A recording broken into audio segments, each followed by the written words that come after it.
place that we started from.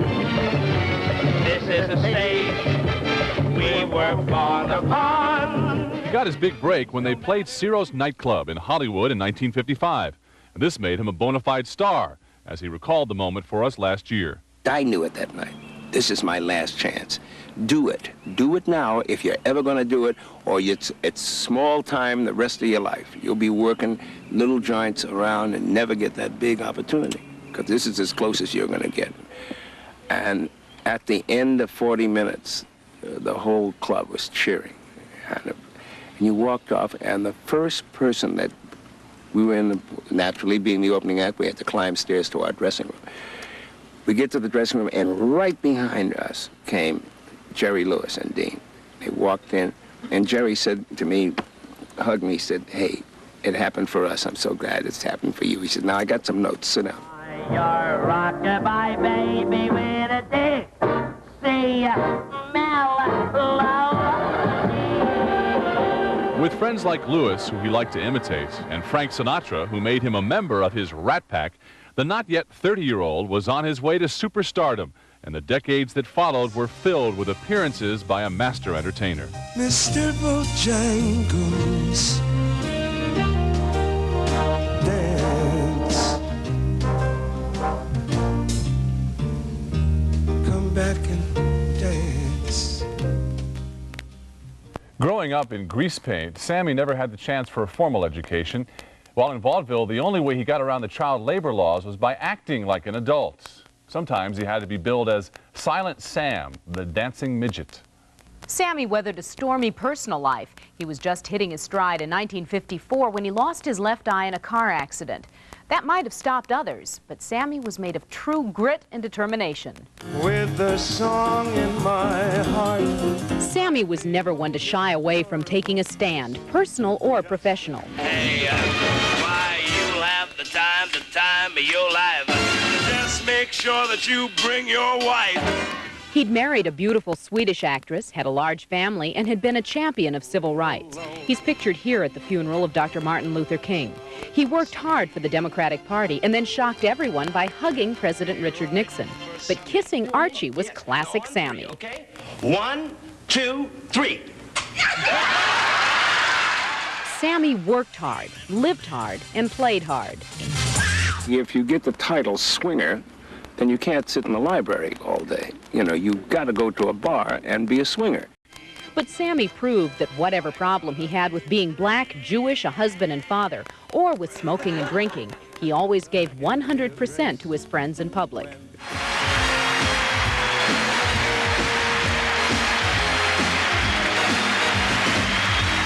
Sam, you know I love you. I can't say it any more than that. You're my brother. And you're the greatest. The nicest thing that happens to me is when I walk down the street, if it's Beverly Hills or in New York, just walking down 8th Avenue, man, somebody will say, "Hey, Sam, my man," or the truck drivers will go, "Sam, how's Frankie?" You know, whatever. It's like a one-to-one, like I belong in their house, and that's a good feeling. He was also a modest man. When the legendary Fred Astaire used to call him a tap dancer, Sammy always would say, "Not around you, I ain't. Around you, I'm a singer."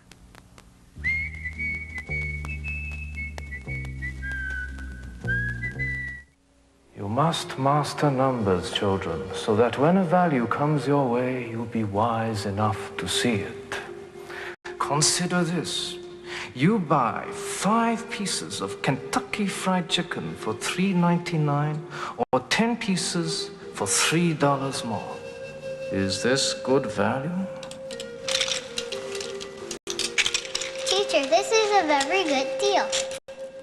You are learning. He would transform a song into a work of art, whether it was a ballad or a Broadway showstopper.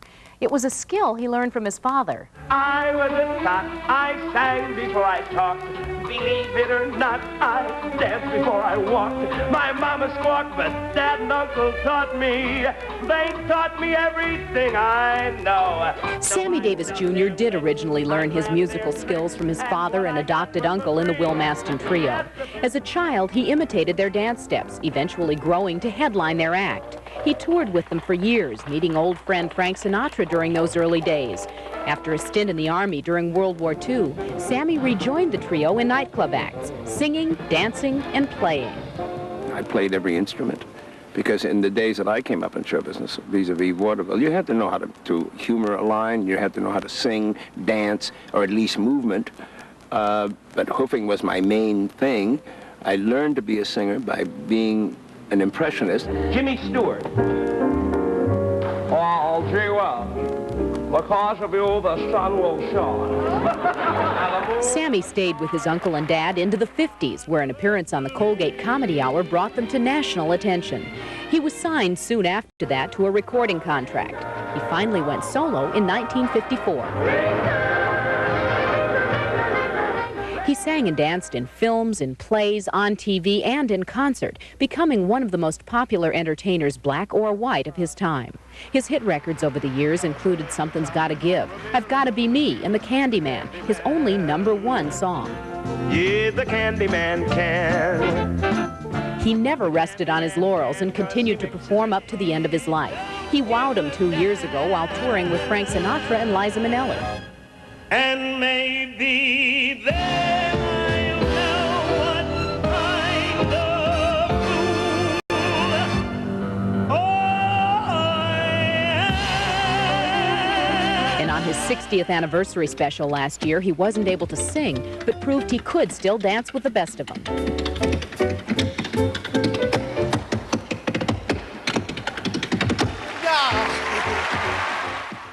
Among his many firsts, Sammy was the first black performer to star in his own variety show. That series aired on NBC in 1966.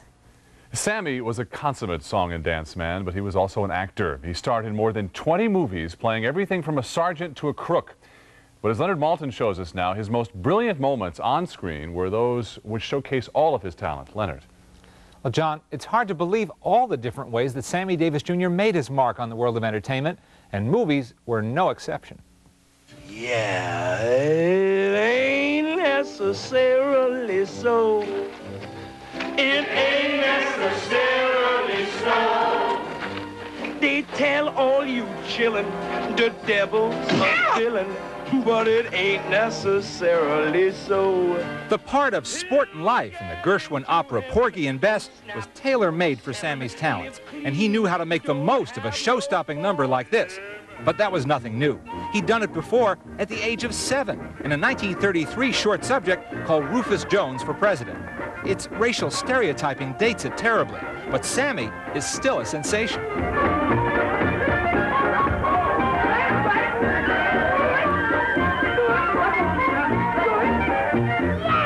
In later years, he vied for screen time with other members of the fabled Sinatra Rat Pack in films like Ocean's 11, Sergeant's 3, and this one, Robin and the Seven Hoods.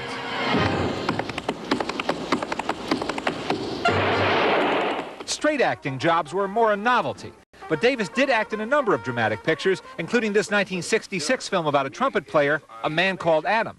You don't know what it's like to sit up on a stand and blow your guts out night after night? Unfortunately, many of Sammy's starring films didn't really do him justice. But then, just last year, TAP gave him a golden opportunity to act and dance opposite Gregory Hines in a loving tribute to tap dancing. Give him nothing he can steal. Yeah, Mo, put it on him. Put it on the floor, Mo. Put it on the floor. This was Sammy at his best. The same Sammy around whom director and choreographer Bob Fosse built an entire production number in Sweet Charity back in 1969. And the rhythm of life is a powerful beat. Puts a tingle in your fingers and a tingle in your feet. Rhythm in your bedroom, rhythm in the street. Yes, the rhythm of life is a powerful beat. Fosse didn't have a leading role for Sammy to play, but he counted on him to stop the show with this flashy number. And Sammy delivered, just as he always did. Flip your wings and fly to your daddy. Take a dive and swim to your daddy. Hit the floor and crawl to your daddy. Yeah! Let me hear it. Rock it to me. Let it all hang out.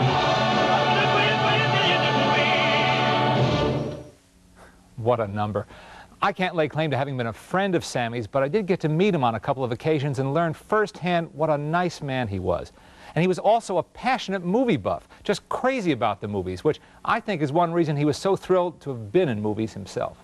He was a great friend to have. He sure was. A Thanks wonderful a lot. man. Thanks, Leonard. Nice tribute. We'll be right back.